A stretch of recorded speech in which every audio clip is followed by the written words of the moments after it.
హల్లెలూయా.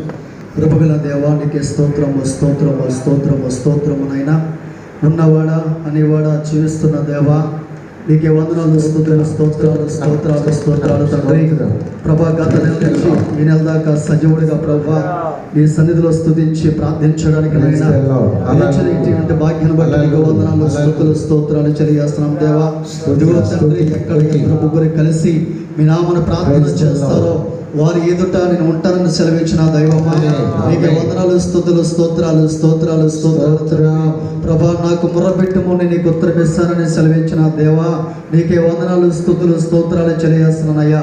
అయ్యా మీ తట్టు మా కళ్ళెత్తుచున్నాము అయ్యా, నీవే సహాయం చేసే దేవుడునైనా యేసయ్యా. నిజముగా మొరపెట్టిన వారికి అయ్యా సమీపంగా ఉంటానని సెలవిచ్చావు దేవా. అయ్యా మీకు ఏది కావాలో అయ్యా దాన్ని అడగండి నేను ఇస్తాను అని సెలవిచ్చిన వాగ్దానం బట్టి స్తోత్రాలు తండ్రి. యేసయ్యా నీ నామములో ప్రార్థన చేస్తున్నాం తండ్రి. అయ్యా ఈ సమయంలో అడుగుతూ ఉన్నాము నాయనా. ఇదిగో తండ్రి ఈ సమయంలో ప్రభా ఇదిగో తండ్రి జీవజలం పరిచయాన్ని మీరు జ్ఞాపకం చేసుకోమడికి వచ్చినామయ్యా.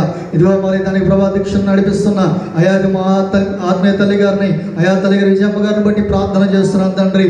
అమ్మగారికి మంచి ఆరోగ్యము కలుగునగాక అయ్యా తండ్రి. వారి ఆలోచనలో ఉద్దేశాల్లో తండ్రి ఏదైతే వారు తలబెట్టిన ప్రతి పనిని అయ్యా మీరు సఫలపరచమడికి వచ్చినాం దేవా.